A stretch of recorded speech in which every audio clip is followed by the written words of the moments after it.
be one of the watershed days in financial markets history. $700 billion in bad loans. Our country could experience a long and painful recession. Lehman Brothers filed for bankruptcy. Since the 2008 financial crisis, the GDP gap between the United States and the European Union has been growing. In 2008, the EU and the US had similar GDPs, but now the US economy is $8.6 trillion larger than that of the EU. In per capita terms, the US is now more than twice that of the EU, as many EU populations. Assalamualaikum warahmatullahi wabarakatuh. Kami dari kelompok 12 dalam mata kuliah sejarah Eropa akan mereview sebuah buku yang berjudul Building Europe: A History of European Unification. Si buku ini ditulis oleh Wilfrid Laud, merupakan seorang sejarawan yang berfokus dalam melakukan penelitian mendalam tentang sejarah Uni Eropa, berfokus pada analisis internal sumber untuk memahami lahirnya dan perkembangan Uni Eropa tentunya dari peluncuran Uni Eropa dan deklarasi Schuman hingga krisis Euro dan pemilihan presiden Uni Eropa yang kontroversial, yakni siapa? Jean-Claude Juncker. Buku ini berisi 8 bab yang masing-masing membahas periode khusus dalam sejarah Uni Eropa, dimulai dari tahun 1948 hingga 2012. Bab tersebut mencakup berbagai topik, termasuk pendirian Dewan Eropa, komunitas batu dan baja, dan proyek united Uni Eropa. Penulis juga membahas krisis-krisis yang dialami Uni Eropa, seperti kegagalan komunitas pertahanan Uni Eropa, kebijakan kursi kosong de Gaulle, dan penolakan konstitusi Uni Eropa di Prancis dan Belanda. Buku ini memberikan analisis menyeluruh tentang konteks sejarah era pembangunan berupaya menghilangkan hambatan terhadap daya saing dan memperburuk kesenjangan yang ada. Kemudian fokus bahasan dari kelompok kami terkait dengan tema penyatuan Eropa dan Eropa kontemporer dari tahun 1991 sampai present apa sekarang, sehingga fokus utama dalam bahasa video ini kami ambil dalam 3 bab terakhir dari buku ini, yakni bab 6, 7, dan 8. Baik, dalam buku ini dijelaskan bahwa terbentuknya Uni Eropa atau UE merupakan hasil dari berbagai perjanjian dan kesepakatan yang ditandatangani oleh negara-negara Eropa selama bertahun-tahun. Salah satu tonggak penting adalah penandatanganan perjanjian Maastricht pada tahun 1992 yang meletakkan dasar bagi pembentukan Uni Eropa. Perjanjian ini mengarah pada pembentukan pilar-pilar Uni Eropa, termasuk Komunitas Eropa atau EC dan kebijakan luar negeri serta keamanan bersama atau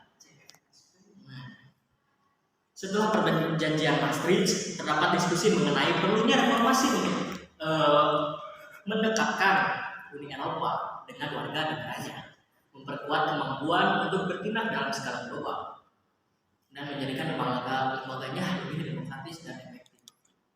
Diskusi-diskusi ini menghasilkan pembentukan kelompok refleksi dan penerbitan laporan yang menyoroti kekurangan dan kompleksitas kerangka Uni Eropa yang ada. Perjanjian Amsterdam yang ditandatangani pada tahun 1997.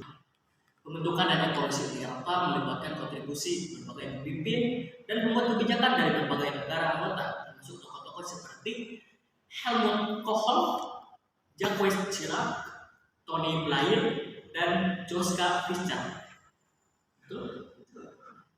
Proses ini mencakup negosiasi, integrasi ekonomi dan moneter, serta penciptaan mata uang bersama Euro. Namun, inisiatif pembentukan Uni Eropa mendapat pertentangan dari beberapa pemimpin, seperti kekhawatiran yang diungkapkan Perdana Menteri Inggris saat itu, Margaret Thatcher, mengenai potensi dominasi Jerman pada pembangunan Uni Eropa. Reunifikasi Eropa, termasuk perluasan Uni Eropa yang mencakup negara-negara bekas komunis, menghasilkan periode stabilisasi dan pertumbuhan ekonomi.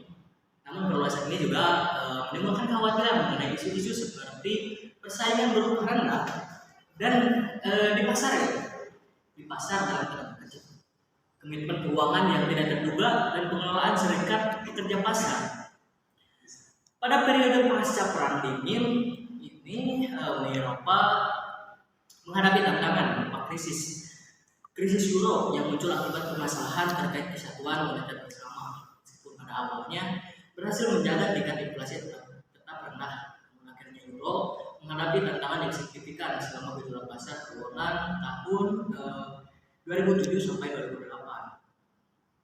Pada periode ini, kepresidenan Eropa menyaksikan keberhasilan negosiasi dalam berbagai isu, termasuk kebebasan bergerak, kebijakan sosial, perlindungan lingkungan, dan perjanjian pertanian. Eropa menghadapi sejumlah tantangan ekonomi yang kompleks. Krisis utang di beberapa negara Uni Eropa, terutama di wilayah Euro, telah menjadi perhatian utama. Negara-negara seperti Yunani, Spanyol, dan Italia telah mengalami kesulitan dalam mengelola utang publik mereka, yang telah memicu kekhawatiran akan stabilitas ekonomi di kawasan tersebut. Selain itu, perbedaan daya saing ekonomi antara negara-negara anggota juga menjadi masalah yang cukup rumit. Dan beberapa negara mengalami kesulitan untuk bersaing di pasar global. Upaya untuk menciptakan kesatuan moneter juga di antara negara-negara Euro telah menghadapi kendala, terutama dalam mengelola kebijakan fiskal dan moneter yang cocok untuk berbagai kondisi ekonomi di wilayah tersebut. Yang seragam di antara negara-negara anggota juga menimbulkan kronik dan ketegangan, terutama terkait dengan masalah anggaran, pajak, dan kebijakan fiskal yang lainnya.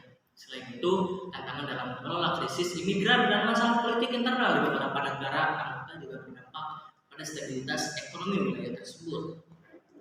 Dalam buku Building ini atau Building Europe: A History of European Unification pun dijelaskan berbagai masalah politik yang menjadi tantangan bagi perkembangan Uni Eropa. Terdapat penolakan terhadap solidaritas dan reformasi struktural yang menyakitkan di antara negara-negara yang mengalami krisis. Ada juga penolakan terhadap dukungan bagi reformasi tersebut oleh para perancang ekonomi, terutama dari Jerman. Perbedaan pendapat mengenai penanganan krisis pun menimbulkan ketegangan di antara penentang strategi bersama untuk menangani krisis di mana-mana, terutama setelah keputusan Mahkamah Konstitusi Jerman yang memperbolehkan partisipasi Jerman dalam Pakta Fiskal dan ESM. Apa itu ESM? Ya, itu.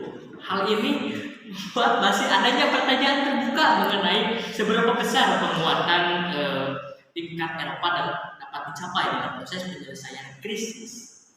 Selanjutnya, peran para pemimpin seperti Jose Manuel Barroso, dan Angela Merkel dalam membentuk kebijakan Uni Eropa dalam mengatasi tantangan yang dihadapi serikat pekerja.